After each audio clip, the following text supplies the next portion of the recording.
nurunkan surat Al-Falaq. Oke.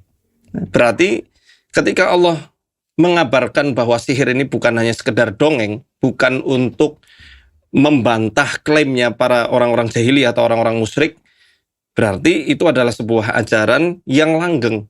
Sampai akhir zaman nanti akan selalu ada. Apalagi dalam Al-Baqarah yang ayat 102 itu dikabarkan kan, wa ma kafara Sulaiman walakinna syayatina kafaru yu'allimuna an-nasa sihra. Sulaiman tidak kafir, yang kufur atau yang ingkar adalah setan-setan yang mengajarkan sihir kepada manusia. Dalam bahasa Arab, fi'il mudhari itu kadang-kadang yufidul istimrar. Istimrar itu artinya kelanggengan. Jadi selalu konsisten, selalu ada. Bukan hanya di awal era Nabi saja, bukan hanya di era para Rasul itu masih hidup, tapi sampai akhir zaman setan-setan akan selalu mengajarkan ilmu-ilmu sihir kepada para kekasih-kekasihnya, teman-temannya itu. Oke. Dan itu akan selalu langgeng, selalu ada. Dan sorry, tukang santet tuh nggak butuh validasi. Gimana bisa tukang rampok kemudian dia ngaku dirinya perampok? Ya dimasa, dihabisi orang. Oke. Ya. Kan sekarang di Indonesia ada, kalau ada orang ngeklaim dirinya bisa ilmu santet, bisa kena pasal kan?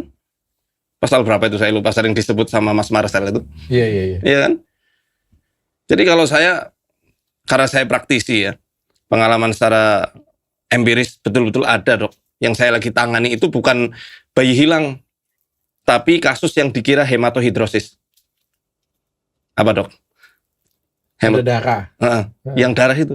Iya. Keluar darah dari kelenjar keringat. Saya nggak nguji dokter. Iya. Saya menyampaikan aja dia udah diuji atau dicek medis di 10 rumah sakit di Indonesia. Sampai di rumah sakit provinsi. Tempat dia tinggal, semua normal. Darah dok. Dan darahnya itu keluar seperti espresso yang lagi dipres. Dari pori-pori kulit. Saya ada fotonya. Anak masih kecil, remaja lah. Dan pernah juga kita bawa ke dokter Sagiran. Saya tetap mendahulukan medis dok. Saya nggak anti medis ya. Saya nggak anti medis nih, disclaimer nih. Walaupun saya terapis, Ruqyah, saya tetap menganjurkan kalau memang itu masalahnya masalah klinis, ya silakan ke dokter. Itu ahlinya dokter, bukan ahlinya saya. Siap. Ya, jadi tetap saya akan anjurkan seperti itu. Nah, itu ke pasien yang saya tangani, saya uji langsung di rumah sakit dokter Sagiran. Ya. Dan yang nangani bukan dokter Sagiran, namanya Dokter Fitri kalau tidak salah, beliau ahli penyakit dalam.